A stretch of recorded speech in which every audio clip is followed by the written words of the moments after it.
The European Union, circa 2000, 2004, really looked like a serious challenger to the United States. To understand geopolitics, you must have the freedom to be honest. The More Freedom Foundation podcast.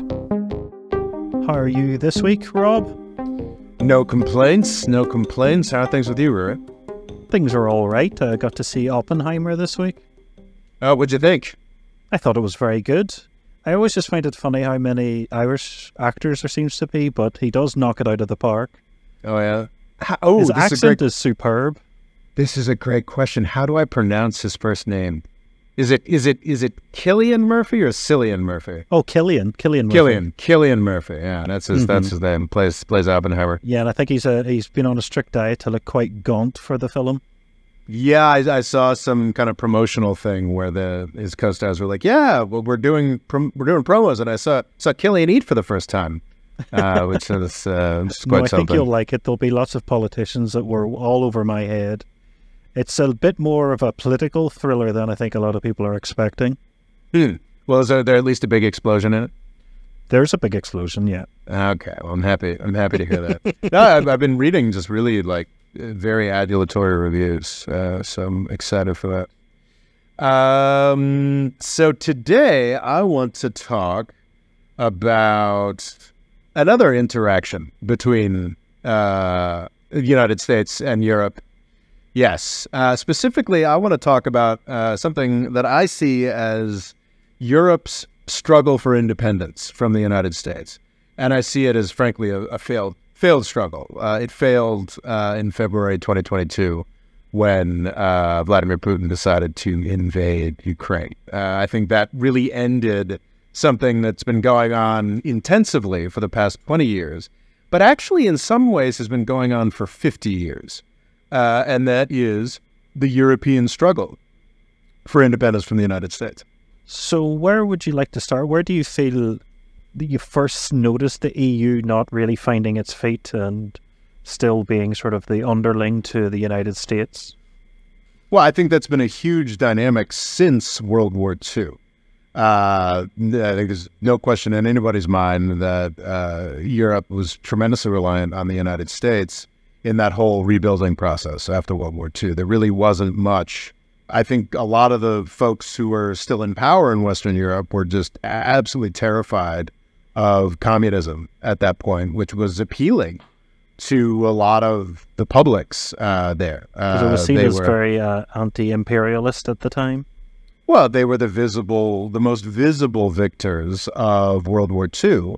And even in the UK, the idea that the suffering populations after these world wars were due some more power and some more respect was very powerful.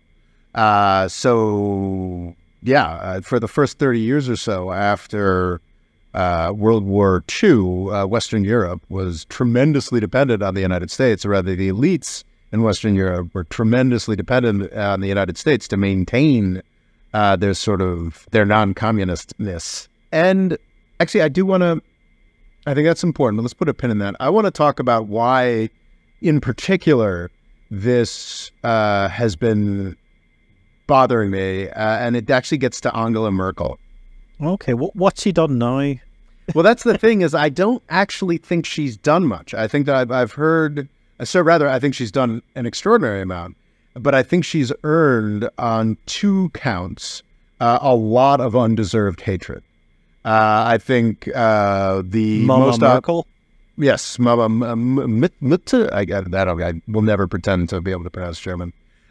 So Merkel was in charge of Germany for forever, and probably the most controversial thing she did, that she was most complained about for, up until 2022 anyway, was let a whole bunch of Syrians move to Germany. Sort of instantly. I think over 1 million? Yes, over 1 million. I think more and more people, I have always said, and I think more and more people are coming around to this decision, that was kind of a masterstroke. Actually, labor is always a problem and a growing problem for European countries. And she added 1 million people to mostly young people to the labor structure of Germany. And those folks are being taught German, are joining the workforce, and they and their children will continue to do so, shoring up Germany. So anyway, we don't want to do a podcast about that right now. The other thing that she's now really, really being castigated for is the extent to which she allowed Germany to become reliant on Russian natural gas. And this is now becoming a piece of conventional wisdom that, Angela Merkel's legacy is in tatters. Angela Merkel really, really screwed up by letting the Russians become so important to the German economy. I think that's wrong. I think that's kind of balderdash. I think that is actually misconstruing what the policy was. I think it was a failure for sure. I think it was a failed attempt to win independence from the United States. So this is a story that we'll be talking about today that is about oil and gas, but it's also about politics at the highest of levels, and it goes back to the 1970s. So this isn't just a Merkel thing. This is something that Western Europe and in the post-Cold War era, all of Europe has attempted to do for about 50 years now, which is get out from under the United States. And I think it's in this hour, despite the fact that the French are usually the most vociferous about this, I think this is a German story that we'll be talking about in this hour. Just from de Gaulle to Macron, I think Macron, didn't he famously call NATO brain dead? From time to time. Yeah, he's constantly talking about how Europe needs its own defense architecture, Europe needs its own independence, this, that, and the other thing. But actually, it's the German policy that I'm most interested in talking about today. Historically, a lot of not so much America, but France and Britain and a lot of other European countries really didn't want Germany and Russia getting along because it's seen as like they could just take over the world because Germany has such incredible engineering and manufacturing, and then Russia just has so many raw materials. You know, it's gone back, 2 centuries? So they just always don't want them to get along. So I think they're kind of delighted at the moment because, Russia's gone as horrendous as they can. Everyone despises them. Yes, I think that is a very, very important dynamic. And that has gone from, in the post-World War II, certainly in the post-Cold War era, that has gone from being a British and a French concern, which it may still have been to an extent, to a U.S. concern. And I think that the United States has been, in February of 2022, the United States could safely declare victory in that effort to keep the Germans and the Russians from getting together. Because the idea of getting this LPG, the liquefied gas, shipped over from America used to seem ridiculous, and now it's just a matter of fact. It's just what's happening. So if we go back to the 1970s, there's something called Ostpolitik, which became such a meme that it's been used in a sort of German everywhere it's used. They talk about North Korea and South Korea. South Korea is doing Nordpolitik, which is another kind of way of saying détente, which was in the 1970s what the U.S. and the West more generally was getting up to with the Soviet Union, which was kind of a relaxing of things a bit. But there's a real parallel here to what happened in this century, though, because Ostpolitik, it was not initiated by the war in Vietnam, but the success and momentum that it eventually attained, I believe, had a lot to do with the war in Vietnam. By the 1970s, Western Europe was back on its feet. It was doing really gosh darn well. And the Christian Democratic Union, the conservative-leaning party that had been running West Germany for 20 years or thereabouts, for quite some time, was out of power, and we had a new guy, Willy Brandt, and he was interested in openness towards East Germany. I think the argument at the time was, well, this will help them fall quicker, and I would argue that that was proven pretty handily.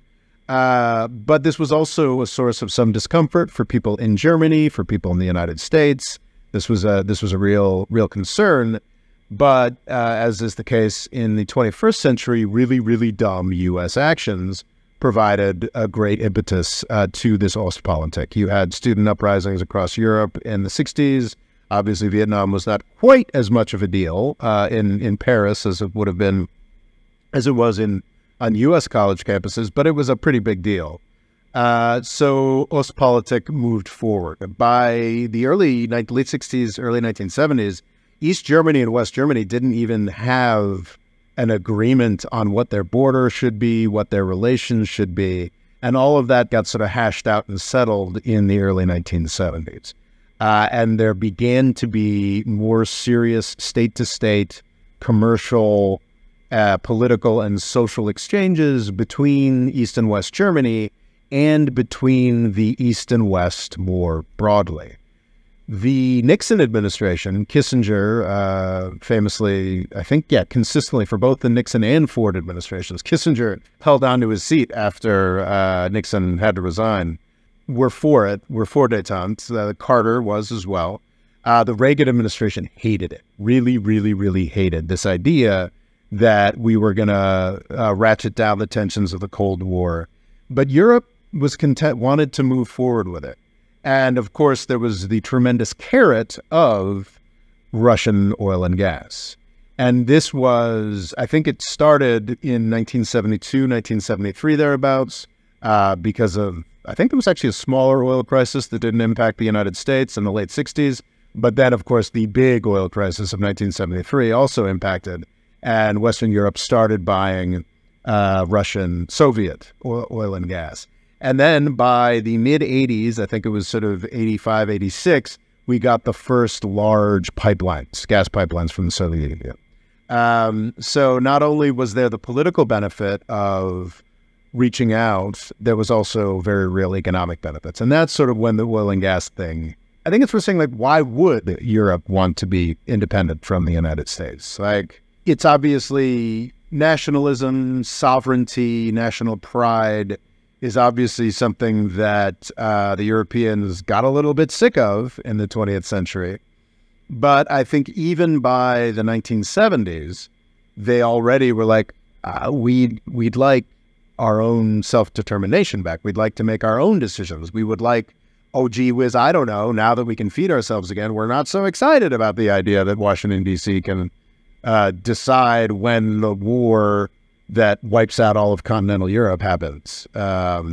Just basic. And de Gaulle was, I think, the first really famous break with, I think he briefly took France out of NATO entirely. I think I'm pretty sure France is back in by now, but. It is now, yes. Yeah. But it really tremendously important. Willy Brandt, more left-leaning, also was open to this idea of a little more independence. And European countries began to get this idea, even during the Cold War, when they were tremendously reliant on U.S. protection from the Soviet Union, they began to chafe under this and think it would be nice to be an independent country again. Who knows? And the thing is, they were also, again, I guess that was a different episode we recorded earlier, but yeah, they were also right. I don't think you could have had a peaceful end of the Cold War without Ostpolitik. I think that the good cop, bad cop dynamic that was built up between the U.S. and aspects of the European system in the 1970s and 1980s was really, really instrumental in bringing about a non-apocalyptic end to the Cold War. I don't think you would have had a Gorbachev without Ostpolitik. I don't think you would have had that miraculous, the German bureaucrat who's just like, well, or was it a Hungarian bureaucrat who was just like, well, I guess the border's open. And they're like, when is the border open? It's like, why not now? You can't imagine any of that without Ostpolitik. And, it worked. The Cold War ended. And we were in this magical 1990s situation. I'm writing a book now called American Empire, The First 100 Years. And I really am just reading about the 1990s. It was just this near utopia. There were horrific things happening, of course, in the Balkans, Rwanda, the Congo, and other places as well. But what was interesting is how many fewer horrific things were happening than were happening in the 1980s 70s, 60s, 50s, 40s, and everything back to the beginning of human recorded history. And what's so amazing about the 1990s is that things were just sort of like getting better. I think there's this amazing clip in my head. Whenever I think of the 1990s, there's this clip, I think it's from a Democratic National Convention at some point in the mid-90s where like Hillary Clinton's doing the Macarena or something. I think everybody was doing the Macarena at the time. Yes, everybody's doing the Macarena. And that's just sort of the vision of the 1990s in my head. And really, it was pretty miraculous. But I think during the 1990s, Europe was like, cool, we're good.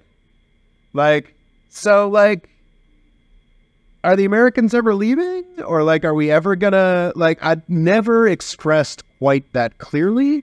But if you look at the way that the EU was developing, 1993, we're like, that was the point at which the European communities, I think it was at the time, became the European Union. I mean, that is, so it was the Treaty of Rome as the European Coal and Steel Community. This goes back to the 1950s. In the 1990s, the European communities or whatever it was became more and more interested in taking on more and more of the aspects of a state. The European Council, and I think there's even a president or what have you, like there's like but the European Parliament, I mean, this is real, and most importantly, and not so successfully, I would argue, or maybe successfully, it's still there anyway, the European currency. And this was being put in place in the 90s, put in the works, and eventually came to fruition. And I think 2004, was that the massive Big Bang? Where like for 12, the euro? No, for 12 new it was like 8 yes, to 12 new 2004. Yeah, 2004, like this massive expansion. All of a sudden, Europe went from this sort of Western European hub, sort of West Germany and west to that, to this, and, down to Greece and Turkey, debatably. But it went to this, all of Europe being one thing with its own currency. The biggest country being added was Poland at the time. Yes, that was that, and yeah, because that's the biggest. It's still the biggest Eastern European country that's in the EU, right? Technically, it's Central Europe, but yeah, the borders of Europe's always a bit weird. Indeed. But yeah, it was definitely the biggest at the time. Yeah. So all of a sudden in the 1990s, Europe is like very much a real thing, and I think that came very consciously out of an understanding that to compete in a world with the United States and a rising China, Europe had to unify and become a bigger thing. And I think that's a dynamic of the 1990s that is kind of forgotten, is that and certainly the early aughts, the unified Europe that was presented in 2004 was a larger economic actor than the United States. That's over now. This was a real challenger, and Europe was... Well, the GDP did overtake America, and then the economic world crisis happened. We're now seeing this twice now, in 2008, and now from the 2020 crisis as well. The United States is bouncing back much more powerfully than Europe is. Well, America it had a bit of a dip and then kept on trucking, while the EU seems like it's almost like hitting an invisible line that it's only recovering from now. Yeah, it's a series of crises. The European Union, circa 2000, 2004, really looked like a serious challenger to the United States. This was, I think, a topic of some controversy. I think there were many Europeans who appreciated the U.S. relationship, did not want to jeopardize it in any way, kind of liked the vacation from history they'd gotten from the United States, and wanted to sort of just keep on keeping on and hopefully not antagonize the United States. And then George W. Bush was elected. And we had the war in Iraq. And I think that this is an era in U.S.-European relations that has ended, but I do think that if textbooks are written, 2003 to 2022 should be a distinct era in U.S.-EU relations. Because I believe that from 2003, the U.S. invasion of Iraq, there have been much more significant populations in Europe that have wanted some degree of independence from the United States, have wanted to be set free from U.S. control. The proper way to look at what Angela Merkel and what your other European leaders were doing with Vladimir Putin and Russia over the course of that 2003 to 2022 period was an attempt at independence from the United States. And I think that that is a failed pursuit. That is a pursuit that doesn't look so great in the context of what's unfolded, but I think it was a valid effort, and I don't think should be used as a reason to sort of besmirch Angela Merkel. It does sound like Gerhard Schroeder is legitimately kind of a creep. This is one of the chancellors before Merkel. I mean, he's like still trying to cash checks from Rosneft or something. He seems like, I think it's okay to strongly dislike him. But like in the context of its European attempt to build what Gorbachev was talking about, the common European home, and this idea that if you interlaced German and Russian and, because the Germans had become so much more important throughout the rest of Europe, and through the Germans, all European interests to be interlaced with Russia in that way, then war would become an impossibility. And I think that was a lot more possible than we give it credit. I think that without U.S. intervention specifically, U.S. political crises specifically, the perception that Russia was involved in the U.S. election in 2016, I think that Europe could have been successful at that, could have been, maybe by 2016 it was too late. I think that Europe really did want and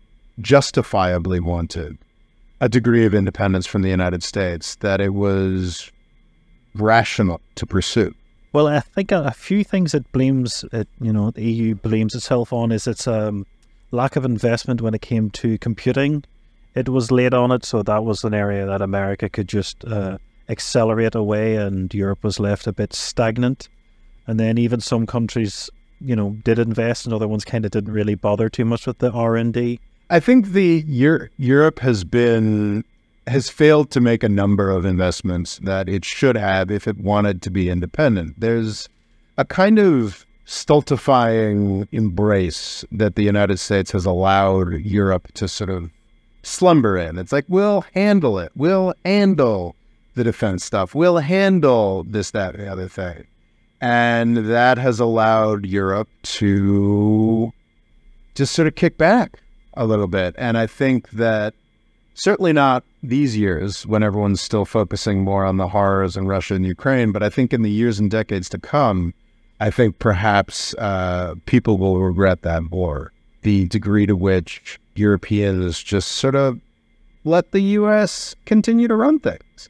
Because by doing that, by signing over to some degree and with some rebellion, their Iran policy, to some degree and with some rebellion, their Russia policy to the United States, and with very little willingness, but just sort of no choice, Middle East policy over the United States, the EU has suffered mightily and will continue to suffer a lot more mightily than the United States will. And I think those kinds of choices and the results are going to become clearer and clearer as time goes on. Do you think Mercosur can help? Mercosur, but is that the Brazilian EU? Is that the South American? The South American equivalent, although Venezuela did get kicked out. Oh dear. So Brazil, Argentina, Ecuador, and it's a little bit. I don't think Mercosur is going to be a big factor in helping the EU out of its dependence. But it's seen as like one of the biggest trade deals on earth. Oh, there's a Mercosur EU trade deal? Yeah. It was they finalized it in 2019, and then they fell out. a lot to do with Brazil's deforestation. So now Lula's back in and he has, cut down on deforestation massively. So now he's back in. The deal might go ahead, but there's still a lot of issues to iron out. Yeah, I don't think a trade deal is gonna do the trick. I think it's interesting. The problem, Uruguay and Paraguay. Oh, sorry, I forgot about Uruguay and Paraguay. That's going to be a game changer. They all add up.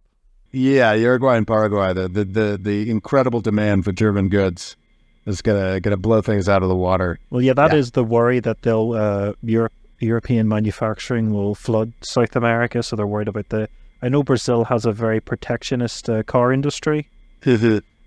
It seems to just make everything really expensive in Brazil. Like computers and stuff have to have a certain percentage made in the country, which I guess works if you're China, but I think it just makes things really awkward if you're Brazil. So it might help free up their economy, but if it does go ahead, it can definitely shake things up. I think another issue Europe has is it doesn't have nearly as many large companies as America. It seems to be made up mostly of small, medium, and micro. The Mittelstadt, right? The famous German small companies. So I think the problem with European lack of a military component, a serious independent political existence, is that these things become self-reinforcing. So Europe can get really excited about its engagement with Mercosur, but then they have to follow the lead of the Trump administration when the Trump administration says, we've endorsed a fake Venezuelan president. And most of Europe, I think most of Europe has now backed off of that, whereas the United States has, I'm not sure if the United States fully backed off of it or if the actual Venezuelan opposition was like, okay, we're done with Juan Guaido. But Europe, wants to do these trades with Latin America, but then is like, oh, and yeah, we've got to endorse everything in the United States, all these crazy things that the United States is doing in Latin America. And we've seen multiple times over the past couple of decades where Europe has had to follow the U.S. lead to Europe's detriment. And it's interesting because some of this is cloaked in very, I think, real instincts to care about human rights. It's a weapon. It is weaponized. I'm not saying these human rights concerns aren't real, but they are actively weaponized by the United States to keep Europe in line and keep Europe in line in ways that are detrimental to Europe creating an independent policy, an independent trade linkages, and independent approaches to things that could serve Europe. Europe is tremendously reliant on oil and gas, imported oil and gas. China and India have done this amazing job capitalizing, playing one black market off of another these past couple of years.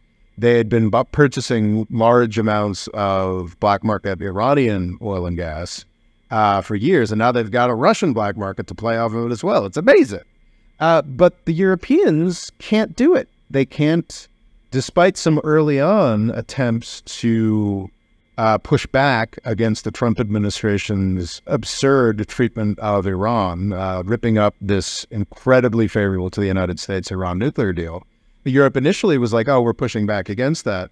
But then because this is less human rights, this is more sort of faux security interests, but it's got kind of the same vibe, is because Iran, the Europeans were eventually pressured into the idea that Iran was somehow a bad actor in these transactions. So now Iran's oil and gas is just exclusively for China and India, and Europe can't benefit from that.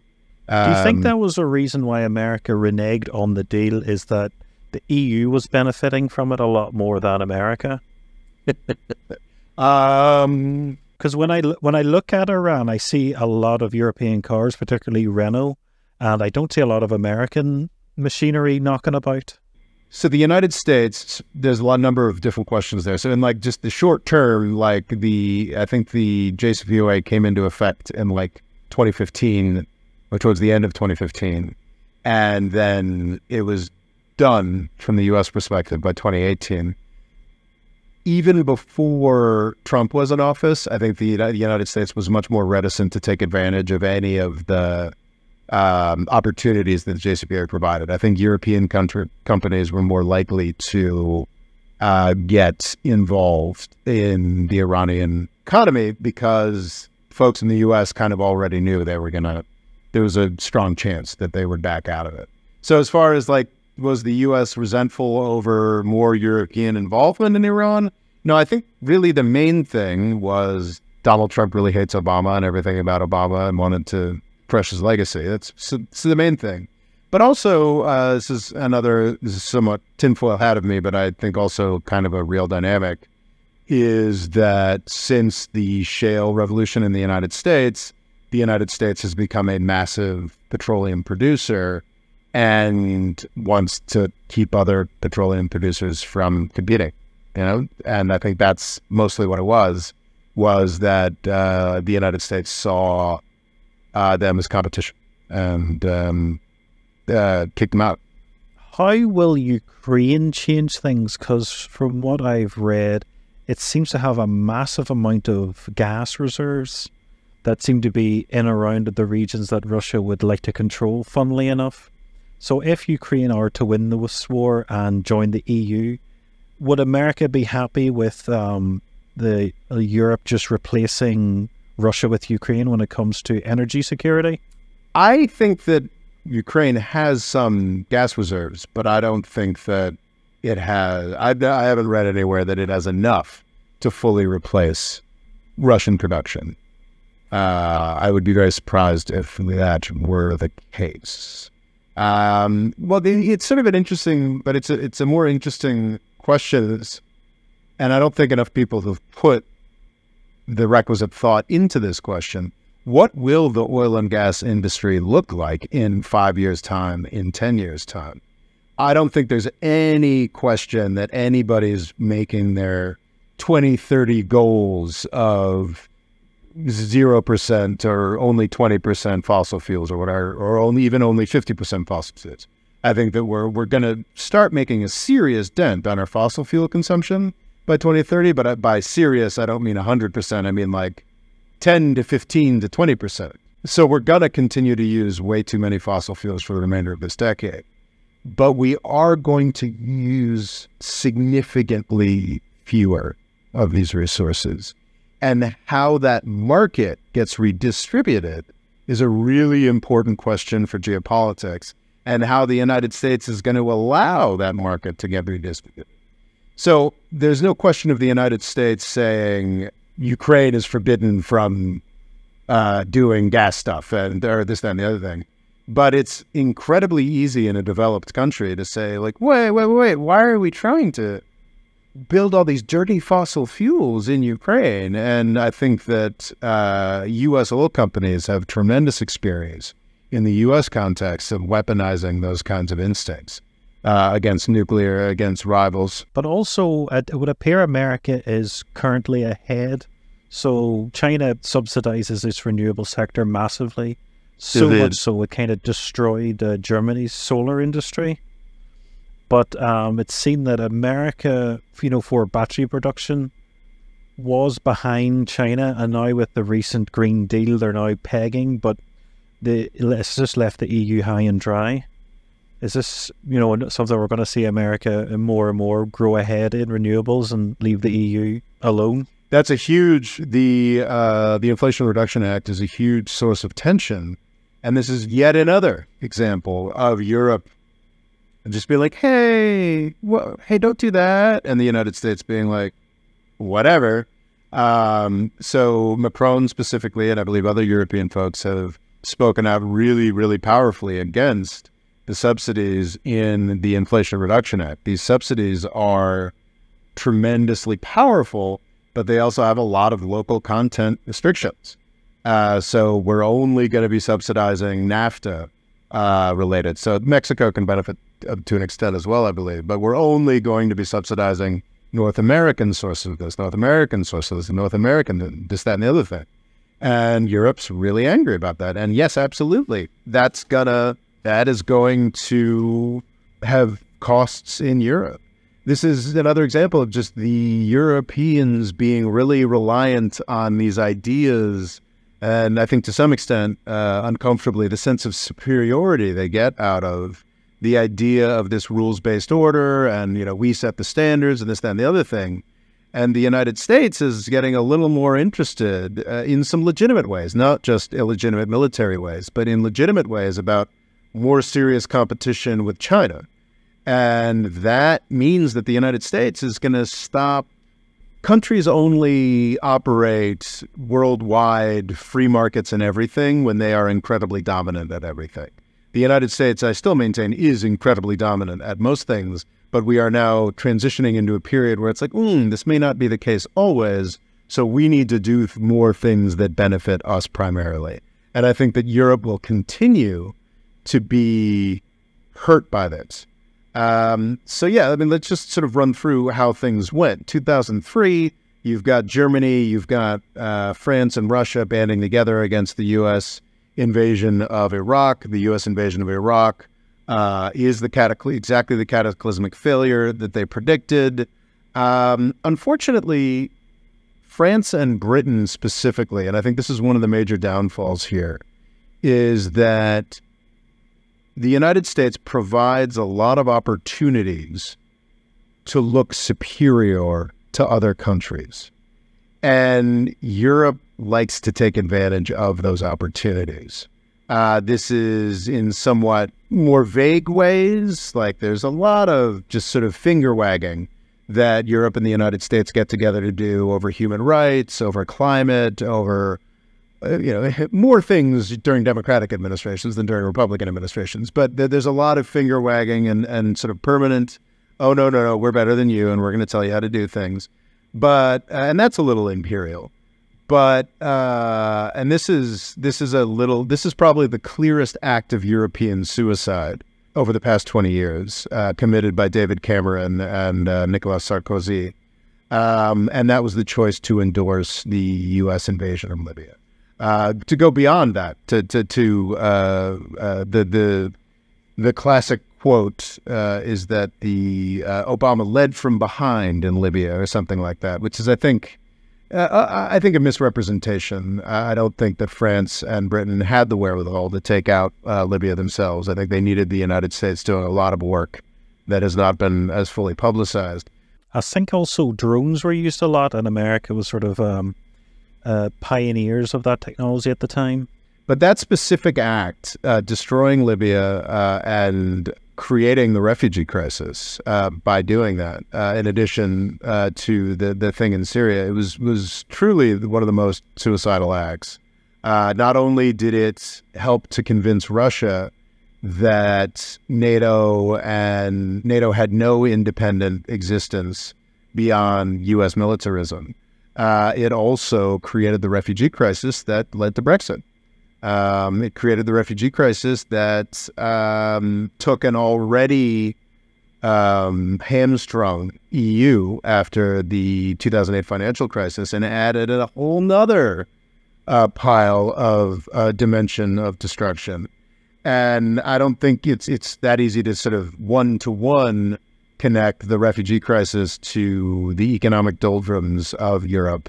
But it is certainly a heavy contributor, and just that general level of crisis, the general level of stasis at the institutional level in the European Union. They haven't really, I think there was in the teens, there were, not in the teens, in the aughts, there was a number of attempts to reformulate the EU, to bring about an ever closer union, to maybe resolve some of the... That was a period where it was doing very well. So from about 2001 to 2008, it's growing at a fantastic rate and then overtakes America at a point.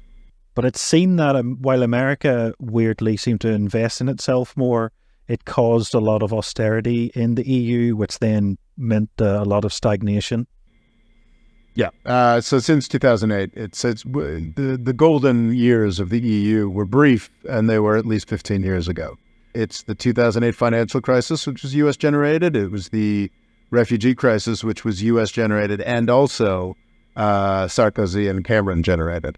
And of course, we can't leave out Vladimir Putin, who really resolutely failed to take advantage of what Merkel and the rest of the EU were offering, which was an actual closer participation. The problem here is that because I think, in part, this is the more broader problem with the EU, is that need to sort of band together with the United States and be better than with everybody, especially Russia, but also with the rest of the world. Like that need to bandwagon with the United States on most issues made Putin feel like he could never actually fully get an alliance or even a participation of equals with the EU.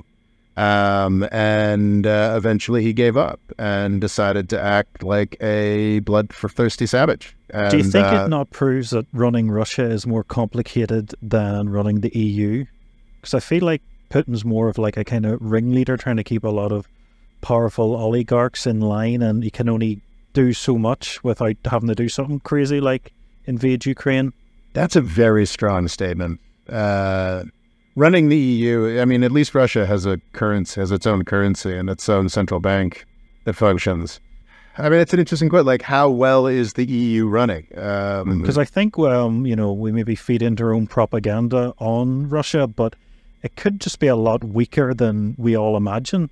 You know, the EU is very open. You can just read huge amounts of information on, you know, all the different tit for tat and arguments that go on, but you know, it's not so much easy to, you know, Russia isn't quite an open book. And like I know I've said it before, but his popularities were the lowest they've ever been. And then also, as I talked about, the gas as well. And then they invade Ukraine, and then he's more popular than ever. Yeah, it's a confusing, Russia's a very confusing place, but I just think of them as just, Russia and the EU are just such different classes of entities. I mean, they are completely different animals. Russia has a lot of the basics of a functioning state that the EU still lacks, and lacks to its detriment. I think that, but obviously, you know, governing Russia, I think your statement makes sense on some levels, because governing Russia is like, it's like some kind of it's like running a gang to some extent. You don't get voted out and live in a lovely house in the country. Like you're either in charge or you're thrown out a window. Well, I don't know. Gorbachev died very, very sadly, but peacefully. I think that I think people really underestimate the extent to which Russia as a gangster state is a creation of the U.S. order. I think this isn't exactly about the EU's struggle for independence from the United States, but it is fundamental to Russia's dilemma, is that the United States has a ton of diplomats and has a ton of folks who are like, hey, we're all on the same side here. We're just trying to make the world work. Come on down to the UN and we're going to figure things out. Come on down to the WTO. Russia stayed out of the WTO for a very, very long time, but I think did finally join a couple of years before invading Ukraine. But we're the U.S. Come on down. We're all big pals. Yeah, we're going to destroy Iraq. You don't like that? F you. Oh, Syria, that country, the only one that's been friendly to you for the past 40 years, your only external base, Russia? Well, we're gonna destroy Syria. Wait, why don't you want to do deals with us? How could you possibly be threatened by Ukraine wanting to do deals with us? Just like, and I don't think, I'm not, in no way am I attempting to justify what Russia has done to Ukraine, but I just think there's this, we've got another episode talking about Robert Kagan, and who's a very influential foreign policy commentator, and this just complete inability to imagine what it must be like to be on the other side of the table from the United States for anything. And I think Russia is a country that tried many, many times to be like, the NATO partnership for peace. I mean, we don't like NATO expanding, but we want to sit at the table with you. And invade Libya. Well, as long as you promise you're not going to overthrow this guy, I guess we'll sit at the table with you for this. And they just get slapped in the face over and over and over again, and watch their country, which was, superpower in 1989, bankrupt joke by 1999, following a lot of U.S. economic advice. And yeah, they go with a thug because a thug made them feel a little bit better about themselves and made them feel like, well, at least we've got a strong guy at the table when the United States keeps pooping in our mouths. Really, really, really failed for Russia. It really, really, really failed for those in Europe who were hoping to have a little more sovereignty, a little more independence from the United States. Yes, Russia has agency. Putin is a bad man, this, that, and the other thing, but we really don't reckon with how large a role we played in the creation of Vladimir Putin. Do you think America is very anti an EU army? Yes. I think we are very anti, yes. Yeah, I think it's seen as theoretically the EU spends more on military than America, but because they're also fragmented, it's kind of not really anywhere nearly as powerful as it should be. I'd question on what metric the EU spends more on the military than the United States does. I think by GDP reckoning, I think only Poland and the Baltics do. For some somewhat obvious reasons. I think you could probably make a case that proportionally paying on infantry types, a lot of U.S. spending is just trillions of dollars handed over to Lockheed Martin or other such like companies to develop stuff and do mergers and acquisitions and whatnot. But I'm sure you could make a calculation that said that the EU paid more, but I think the general sense, and I don't think it's an incorrect general sense, is that that's not entirely accurate. So remember that was one of the side notes for Brexit was, oh, you don't want an EU army, which I could see, some funding for Brexit possibly coming from Russia, because that's probably something they're not keen on either. But how much of Brexit do you think was America funded? I don't think the United States wanted Brexit because we saw Britain in the EU as a way to control the EU and to keep the EU from going in any particularly independent direction. Yes, I think Brexit was an unpleasant surprise to Washington D.C. as well.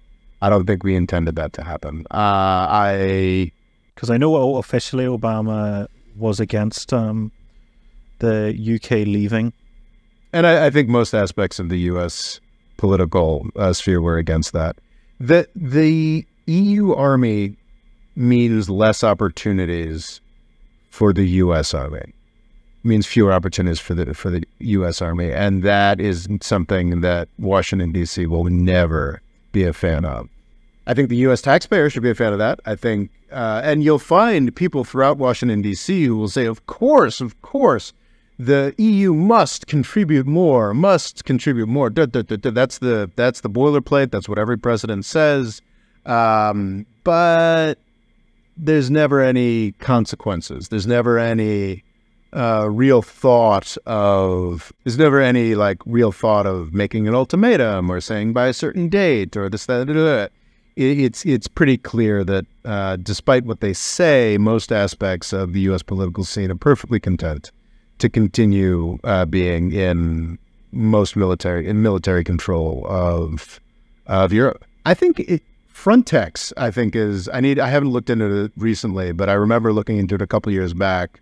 Is that Frontex is the essentially European border authority, and I kind of feel like there's a stealth embryo of a European military being born there. And I think that, sadly, horrifically, I think that pushing migrants away from the EU is going to become a much more industrial, large-scale thing in the coming decades, and that will provide scope for a real European military to develop, which is depressing. So, yes, you'll not be surprised to hear. I think it was saying the EU spends about, less than America, but sort of roughly around China. But it's not really as good as it could be because it's so fragmented. So that's one of the arguments for it. But I think some neutral EU countries may also be a thorn on that side. Yeah. The EU I'm not particularly expectant of massive increases in EU military budgets. There was a lot of talk in 2022. The Zeitenwende in Germany, this big Olaf Scholz gave a big speech, and we're going to spend 100 billion euros on defense. And a year and a half after that, it does not appear to be apparent. They mostly just bought F-35s. Yes, and that's a really good way. That's a really good way to get Washington, D.C. to not care about you not spending money on anything else, which is probably pretty strategic. So I think with Russia's invasion of Ukraine, it became pretty clear that the hope of a common European home between Russia and the rest of the European countries was pretty much over. This is, at least for a decade or so to come, there is no real hope of reconciliation between Russia and Europe, I believe. I still believe, I made a video years ago, that Russia will inevitably find its way into alignment with Europe. But by that point, I think it'll be a sort of desperate attempt to keep up. Will that still be Russia as, the geographic landmass we know it today, or will it have fragmented at that point and lost a lot of its Asian territory? That's a horrifying set of questions there. What's interesting is that as China's population peaks, a lot of things that I was concerned about were, look at all that vast empty land, and China's going to want to fill it. I find that a little less credible than I used to, as China's population is peaking. And Russia does, after all, still have nukes. And I think has been quite clear about being quite aggressive with those should China choose to. Though, who knows, when China gets to a point where it has nuclear parity with Russia, which won't happen in the next 15 years, but could happen in the next 25. That could be a different set of calculations, who's to say. But I do think that Russia will eventually end up aligned with the EU as just sort of a how do we compete with the American, Chinese, and Indian titans. But it is just sort of sad that there was this. People have been thinking about that thought since the 90s and putting things in train to make that happen. That's what Angela Merkel was trying to do. That's what the folks who started building out the energy connections between Western Europe and the Soviet Union in the 80s were trying to do. And that's all kind of in tatters. And it's what they're eventually going to have to do. Russia's sort of destiny is with the EU sort of banding together as one of the largest blocs. But I think that'll be definitely post-Vladimir Putin. Oh, no question that's a post-Putin thing at this point. But Putin's in his 70s now, right? Yeah. So that's... What do you think Europe should do to maximize independence without completely upsetting America? I know it's controversial, but man, the easiest thing would be to bring those German nuclear plants back online. I mean, my God, I know it's becoming sort of a right-wing trope, but that's that thing. But yeah, no, shutting down all their nuclear plants is just another. It's a let's go. You're just going to get that energy from Texas, and that's a short-term thing. I'm not good at talking about money and finance stuff without spending the hour before prepping on money and finance stuff, which I think I did with a couple episodes in recent weeks. But I do think that Europe has to get its financial house in order. I think there was a lot of excitement during COVID where it seemed like finally Northern Europe was willing to do some transfer payments and treat Southern Europe as if it were in the same country or what have you. But I think there's a lot of central banking and just general centralization policy that the EU has to figure out. And I know that the characteristics of the EU make those kinds of politics and decisions very difficult. I appreciate that, but they have to be sorted out if the EU is going to be a viable competitor on the world stage, if it's ever going to be able to get out from under the United States. Thank you very much for listening, and hope to hear you next time. The More Freedom Foundation is also available on YouTube and TikTok. Rob's Twitter is RobOLaw, and he's also written a book called Avoiding the British Empire: What It Was and How the US Can Do Better. And music provided by Kevin MacLeod.